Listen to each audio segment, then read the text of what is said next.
Okay, Shalom Akim, Kahalim La Yahaba Shim Yashaba Shem Hakudash, and double honest to the great Muslim apostles. Thali Thali of Shafra Strength and also made this video. And Yaratazar that you're also edified, which means you're built up from this video, as well as exhorted, which means encouraged as well.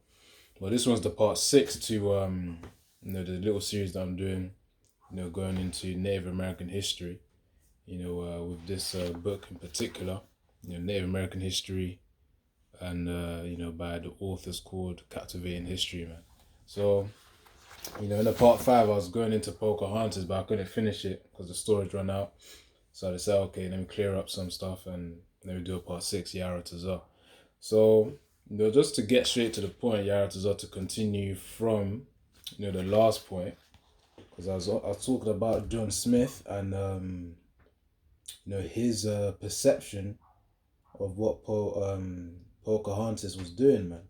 Because just as a little recap, Pocahontas, when the Powhatans, which you could liken as a certain tribe within the Native American Indians, when the Powhatans captured Captain John Smith, and then they were about to kill him, he said that Pocahontas actually laid her head on Captain John Smith to prevent, and he perceived it as a prevention of him from dying. The authors here were saying that this could have been an exaggeration, which, yeah, to be fair, it could have been an exaggeration, because they're saying it could have been a custom where, you have like a woman or something just putting their head on someone who's about to die, if it is so. But, the story could have been real where, Pocahontas did that. Could have been for love or romantic reasons or whatnot. But nevertheless, of that, John Smith, there was some exaggeration to the story. So that's the conclusion here, really. But let me read something. It says, so this is in the same chapter, chapter 10 of this book, Native American history. And the chapter 10 is called Pocahontas, Leader, Not a Princess, as you can see right here. Pocahontas, leader, not a princess. Leader, not a princess. Hopefully it's flipped the right way around, on the actual video. But I'm on page 61 now. So it says here, his assumptions, and that his is talking about Captain John Smith. He went into the North American islands to try and create settlements there. But of course, that was a failed mission. The Most High gave them a hard time. He gave Edomites a hard time. So it says his assumptions about what was happening may have led to an entirely inaccurate portrayal of what actually happened.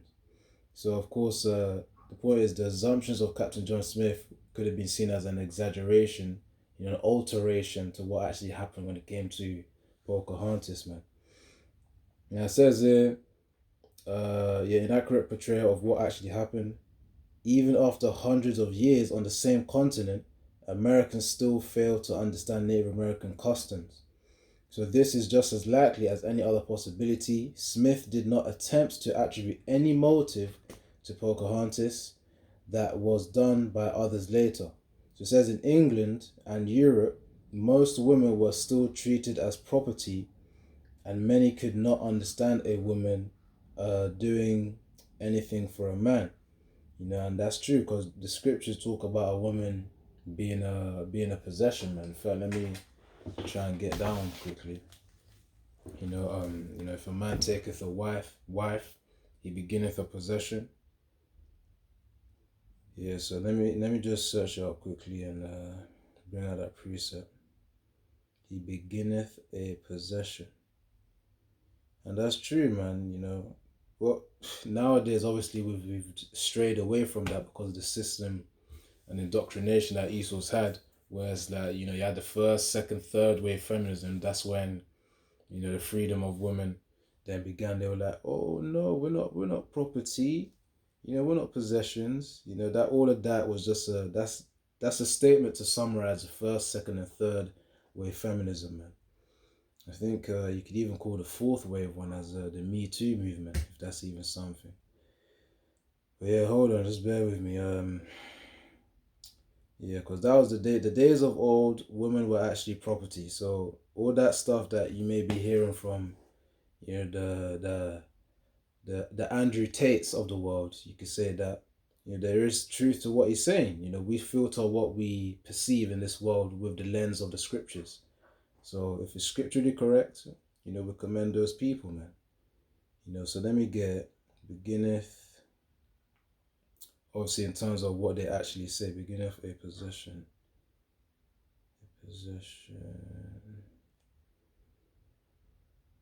So yeah, that was back in the day, in the ancient world. But right now, there are many scriptures on like a woman shall compass a man. Just hold on.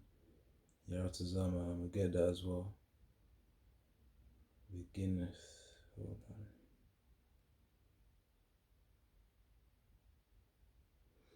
on. Yaratazama can find it. I know it's within the scriptures.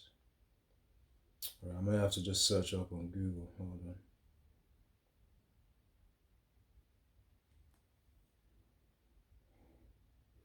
And the reason why Esau wanted to really push that feminism and that freedom and that lack of a woman being a possession from a man is because he wanted to instill chaos in the family household, man, especially for Jake. Oh yeah, it was even in the Apocrypha. Sometimes you forget where certain precepts be. But yeah, the point is to sow chaos within the family household, man. So let's get to it. And to just put restrictions on Jake too. Such as the multiple wife thing. If you institute that, if you try to do that in the Western world, people go and look at you sideways, man. Because they have no understanding of the scriptures. But anyways, this is how run down the society is for people spiritually, mentally, and even physically as well, man. Things of which you would see as crazy today, certain things will be seen as those things will be seen as normal back in the day. As I said, certain things such as multiple wives, polygamy, as well as what else is there? Oh yeah, a wife being a possession of the man, which I'm about to get. Just hold on, bear with me. It's in Ecclesiasticus 36, verse 24. And as I said before, what we perceive in the world, we filter it through the lens of the scriptures. That's how we reason. That's how we understand things, through the scriptures, which is the wisdom of Yahweh Shem Yahushua. And we believe that sincerely to be the ultimate wisdom, which surpasses worldly wisdom. So Ecclesiasticus 36 and verse 24, it says here that he that getteth a wife beginneth a possession, a help like unto himself, and a pillar of rest. So it says he that getteth a wife. So of course, you get married to a wife, which really marriage, again, is just you having sex with your wife. As soon as you have sex with a person, technically that person is your wife. When a man has sex with a woman, just to have some clarity, when a man has sex with a woman, not the abominable shit, when a man has sex with a woman, they are husband and wife. Especially when a woman, if you're really going to get technical, the first man to lie with a woman, with that specific woman, they're supposed to be that husband and wife. And of course, if a man then take himself another virgin as well, that would be his second wife, and then so on. Which will then bring that polygamous family. Which anyways, that could be a topic for another day, man. I just wanted to say this because of we're about to get to it. It says, he that getteth a wife beginneth a possession and a help like unto himself, and a pillar of rest. You see, that's what the woman's supposed to be. A help to the man, and it also says a pillar of rest. Majority of the women today, they're not a pillar of rest for their husbands, man. They're not a pillar of rest for their husbands at all. Especially Eve. Even more specifically, we're talking about the Southern Kingdom. But then again, I ain't gonna leave out the Northern Kingdom, because they also have their own feistiness as well, in a bad way, in terms of disrespecting their husbands. So Northern Kingdom, the Latin tribes, they still face that nonsense as well, man. But anyways, that's the truth right there. The reason why I read that is because it says here that Smith did not attempt to attribute any motives to Pocahontas. that was done by others later. In England and Europe, this is the key part, most women were treated as property. You see, because even then, Esau as well understood this, which is part of the scriptures too, where it says, once more, Ecclesiasticus chapter 36 and verse 24, he that getteth a wife beginneth a possession. That's the key part, which means the wife, the woman of whom you're married to, is your possession. You know, I'm speaking to the brothers here, to the men here. So in case you didn't understand, you think that we're just saying things out of our our own vain opinion. No. Scripturally, you're allowed to have multiple wives. Scripturally, you're allowed to your wife is your possession. But of course, just because it's scriptural doesn't mean that it's expedient to do nowadays, man. That's why certain brothers just deal with one woman, man, because of the fact that it's not all brothers can juggle multiple women, man. That's the thing. So, and pertaining to that as well, women as well, they tend to be a distraction too, especially considering the fact that we need to also focus on the ministry. But for brothers who deal with women, there's nothing wrong. For brothers who deal with multiple women, there's nothing wrong with that as well. So that's the point right there. So the point is, we're not talking our vain opinion. We're talking through the scriptures, man. So they are a possession. And the proof is in Ecclesiasticus, which is in the Apocrypha, which is still part of the Bible. 1611. But in fact, hold on. This 1611 Bible, as you can see here, 1611 actually includes the Apocrypha. When King James published it, he included the Cambridge published Apocrypha, man. Even Ecclesiasticus, you can see it on the top right here. It says Ecclesiasticus. That's also known as Sirach. In the Bible, man. So these are these are the books that are included. Wisdom of Solomon, Ecclesiasticus, 1st and 2nd Esdras, and some more as well. So if you really want to get deep into the scriptures, read the whole Bible, you gotta include the Apocrypha within it as well. But anyways, point proven, women are a possession, they are property. We proved that in Ecclesiasticus 36 and 24. And of course, many men of old had multiple wives as well. So anyways, that's something else. That's for another day. So that's just a brief one because of that point there where it says in England and Europe, most women were still treated as property, man. And remember, when John Smith came, that was before all that first wave and second wave and third wave feminism. Because remember, he went in 1607. So then beliefs of women being a possession, yeah, it makes sense because scripturally, that's the way the Most High had it. It says, and they're supposed to be a pillar of rest, man. As it says here, a help like unto himself and a pillar of rest. But the women today aren't doing that. Why do you think that the dating market, I say dating market, but why do you think men are approaching women and they're not really bothering, man? Because they don't want to go through that trouble.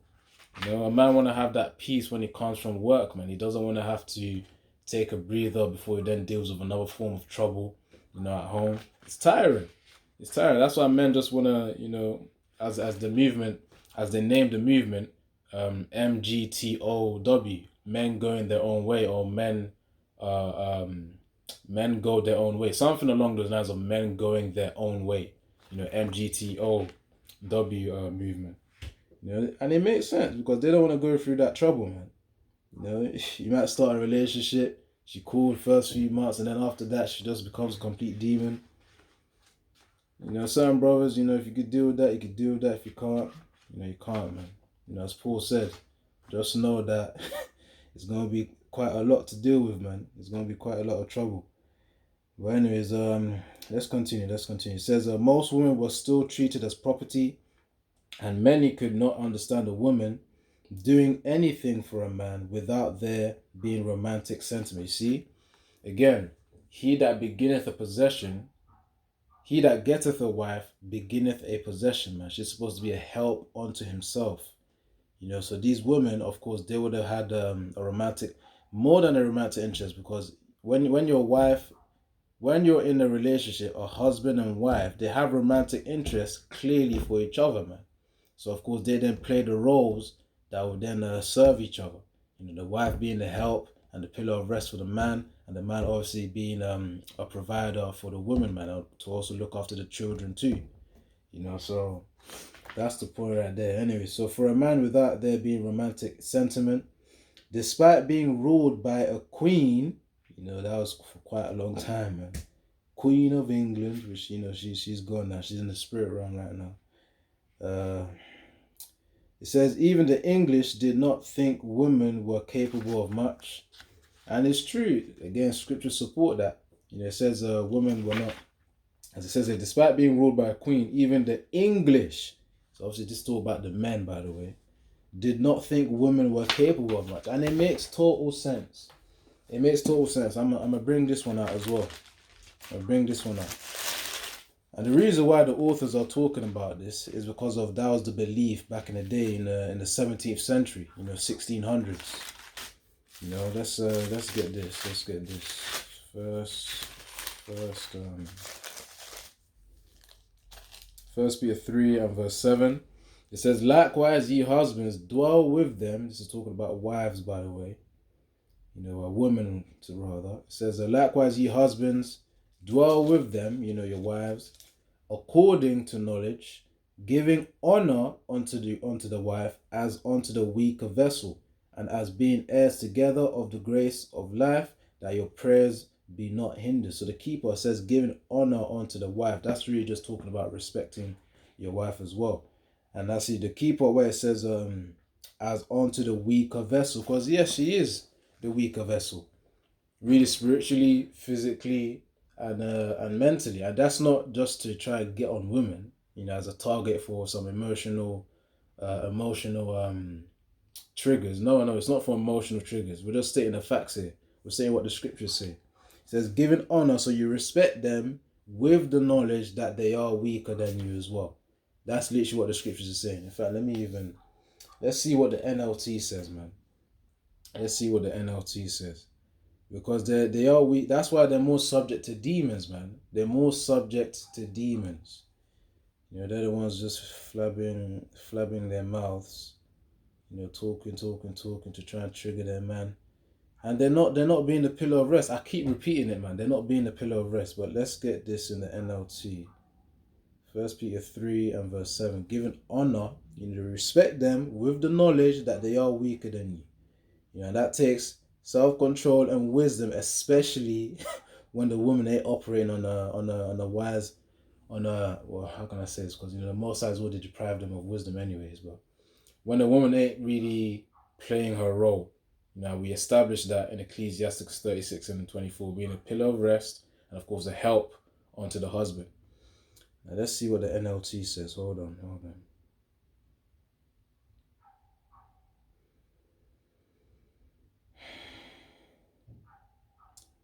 Alright, so it says here in the NLT, "In the same way, you husbands must give honor to your wives. Treat your wife with understanding, as you live together." You see? It says she may be weaker than you are, but she is your you see, they're going off here. She says she is your equal partner in the Most High's gift of new life. Treat her as you should, so your prayers will not be hindered.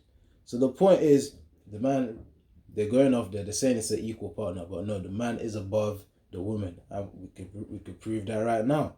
Where it says in I think it's also in Corinthians as well, where it says Yahweh is above Yahushai. Yahushai is above the Israelite man. The Israelite man is above the woman, and of course the woman is above the children. So let me try and get that quickly.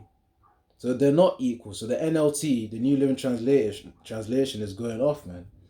The only part that they really got right, or majority of it, I say majority, but the key part was the fact that they said, you treat them with understanding that they are weaker than you. That's really, as I said before, as I broke it down in 1 Peter 3 and verse 7, where it says in a KJV, King James Version, "Likewise, ye husbands, dwell with them according to knowledge." So with the understanding, giving honor unto the wife as unto the weaker vessel. So you still respect them despite them being weaker than you, man. And as I said, spiritually they're weaker because obviously they're more subject. The vessels are more are opened really to, or subjectable, if that's even the right word to say, to demons pretty much using their vessels, man, to try and trigger you. In terms of what's it called? Mentally as well. The strength of a man is more than that of a woman. That should not be anything where I need to actively prove that. All you got to do is just look at society or things which require mental resilience. The men thrive in those fields, man, as well as physically as well. A man and a woman. So there's actually a video where a man and a woman were lifting up a car. There's a contest on that. The woman lifting up that same car. She had a struggle, but she pushed through, man. She had a lot of strength.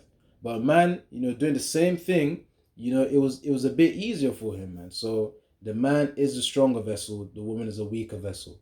Again, I'm just stating facts as the scriptures say this, man. Whoever wants to get triggered, you could get triggered, man. We're just stating facts here. So again, 1 Peter 3 and verse 7 in the NLT, we're not equals. The point is that let me even get that precept that proves that we're not equal, man. Hold on.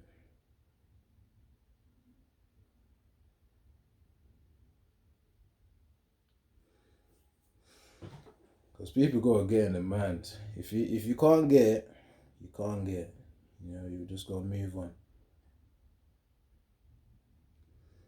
Alright, hold on.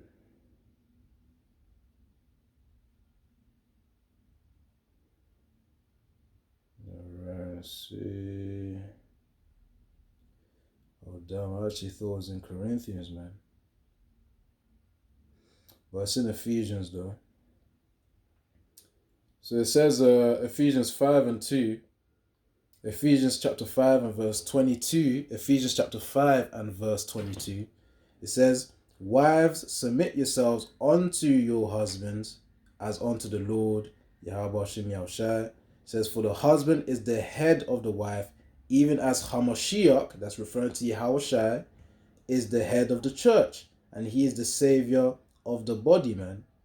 So that shows you there isn't any equality. Husband and wife are not like this. No. Husband is above the wife and the wife is below him. Just like the way Yahushai is above the Israelite man. So of course, that's the way the order is. There is no equality. So that's when the NLT goes off. That's why we focus on the KJV, man. Sometimes we read the NLT, the New Living Translation, just to get more clarity. But let's get back to reading this though. So that shows you right there that NLT version was going off, man. The husband and wife are not equal. How can you say they're equal when you're also calling the wife a weaker vessel as well? It don't make no sense. Clearly there's a difference between them. Anyways, let's get back to it. So it says that despite being ruled by a queen, even the English did not think women were capable of much. And we proved that 1 Peter 3 verse 7, Ephesians 5 and verse 22 to 23. It says that it is often postulated that one of the reasons why, so obviously in terms of postulate, it means in terms of speculation, it's like an assumption, but without any evidence. It says that one of the reasons why Queen Elizabeth did not marry was because she did not want to answer to a man or lose the power she had by marrying. Had she married, her husband would have been the one in power. See? You see? So even the most I put even in the nature of of the thing of these Edomites as well, to know that the woman is the weaker vessel, man. Even men know that. They know that. So it says, had she married her husband would have been the one in power. So it means there would have been a king, not queen, king. So it says, even though she was the rightful ruler, you see, because the man assumes the position over the woman. We just read that in Ephesians 5 and verse 22 to 23. Wives, submit yourself to the husband. And she didn't want to submit. So that's what people, speculated in their minds.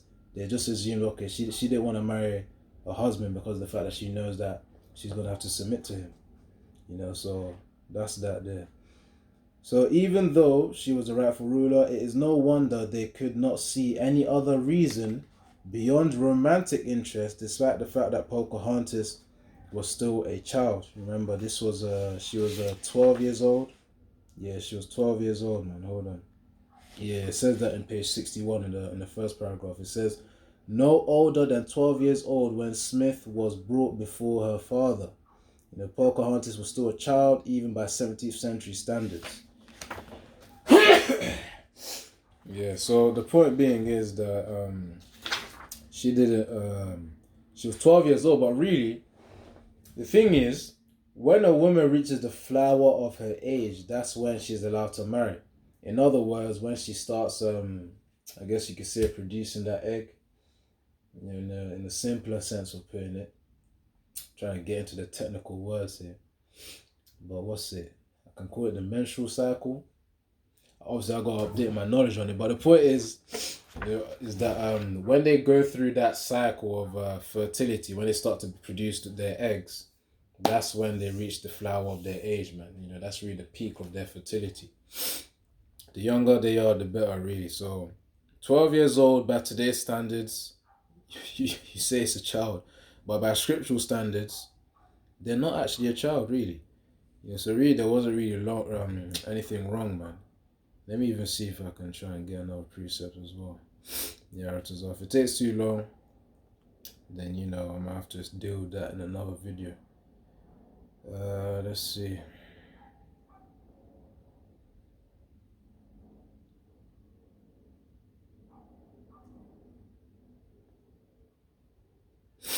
Alright, cool. This is 1 Corinthians chapter 7 and 36. But if a man think that he behaveth himself uncommonly towards his virgin, if she pass the flower of her age, and need so require, let him do what he will, he sinneth not, let them marry. And let them marry means basically let them have sex. Because that's really the real marriage in the eyes of the Most High, man. Not the flipping wedding ring and all of that stuff. Not the wedding ring and the ceremony at church. That ain't marriage, man. All of that is just like evidence of these two are together. But a real marriage is really simply sex between a man and a woman. Ideally, that woman being a virgin, of course. But yeah, ideally, in today's age, yeah, that's questionable. whether your woman would be a virgin. But yeah, anyways, man, let's get the NLT of this as well. So it says, so this is KJV. But if a man think that he behaveth himself uncommonly towards his virgin, if she pass the flower of her age, again, the flower of her age represents that fertility, that time of fertility, man. When they start producing eggs, which means they're able to produce a child. Why do you think that there's stories on YouTube of very young teenagers getting pregnant, man? Because that's the peak of their fertility. That's the peak of their that's the beginning of the flower of her age.